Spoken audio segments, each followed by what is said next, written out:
Homélie du Père Gilbert Adam sur l'Évangile selon saint Matthieu, chapitre 9, versets 9 à 13. Jésus partit de là et vit en passant un homme du nom de Matthieu, assis à son bureau de collecteur d'impôts. Il lui dit : « Suis-moi. » L'homme se leva et le suivit. La vie de Matthieu bouscule à l'appel de Jésus. C'est le mystère de la liberté personnelle, de la reconnaissance entre ces deux hommes. Matthieu manifeste sa reconnaissance dans un repas de fête qu'il donne à Jésus. Il s'assoit à table avec les pécheurs, parle avec eux, n'a pas honte de se trouver en leur compagnie. Ce ne sont pas seulement les paroles de Jésus qui constituent la base de son enseignement, mais surtout ses gestes, sa façon de faire. Lors de son baptême, Jésus prend place au milieu des pécheurs. Sur la croix, il meurt entre deux malfaiteurs. Jésus appelle Matthieu à sa suite et il le suit. Cet appel est sa réponse à une dimension sociale. Les amis de Matthieu sont invités au banquet de fête. Jésus qui les accueille est à la joie de la fête. Les ennemis de Jésus cherchent à détruire ce groupe nouveau qui se constitue. Ils cherchent à semer un esprit de discorde entre les disciples et les nouveaux, publicains et pécheurs. Or, sous le regard de Jésus, chacun peut se reconnaître lui-même, se savoir appelé à grandir, à prendre les choses autrement. L'atmosphère n'est plus au jugement ou à l'exclusion, mais à l'accueil et à l'amitié. La souplesse de la relation permet à Matthieu et à ses amis de revoir leur existence. Jésus est Dieu avec nous, qui pose un regard qui ne juge pas et ne condamne pas.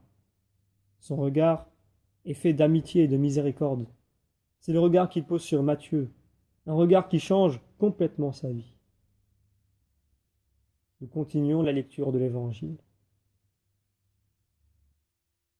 Comme Jésus était à table à la maison, voici que beaucoup de publicains, c'est-à-dire des collecteurs d'impôts, et beaucoup de pécheurs, vinrent prendre place avec lui et ses disciples.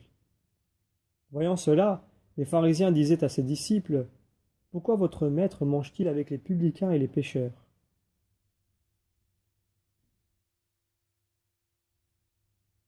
Être accueilli par Jésus, c'est accueillir son royaume de justice et de paix.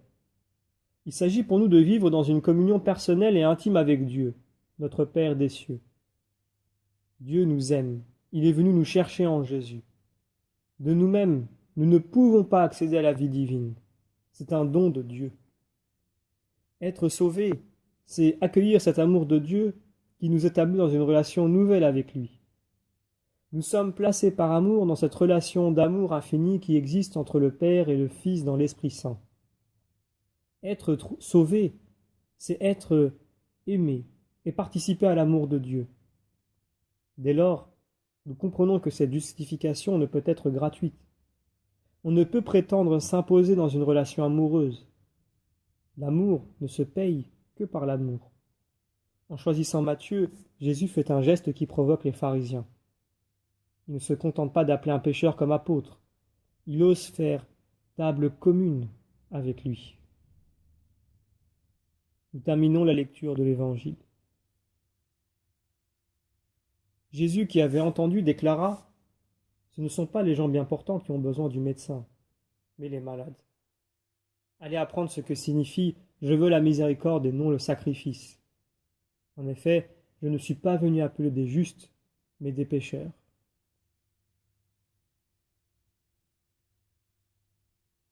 Ayant découvert et reçu l'amour infini de Dieu, nous cherchons à vivre en conformité avec l'Esprit Saint qui nous habite, à collaborer avec l'amour de Dieu.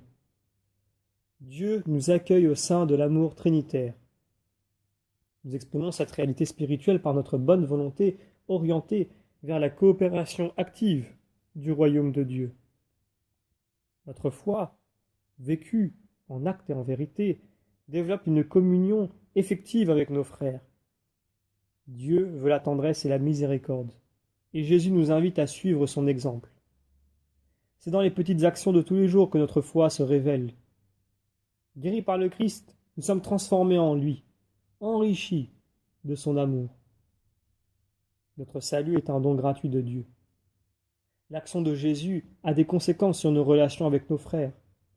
Si nous sommes aimés de Dieu gratuitement et sans mérite de notre part, son amour nous appelle à aimer à notre tour. Désormais, il ne s'agit pour nous non plus de gagner ce don, mais de vivre selon l'Esprit Saint qui nous habite. Des œuvres de bonté seront nécessaires pour rayonner le don que nous avons reçu dans l'Esprit Saint.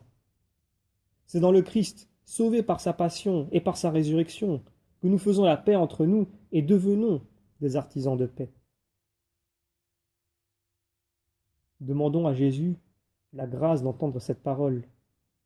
Je ne suis pas venu pour les bien portants, mais pour les malades.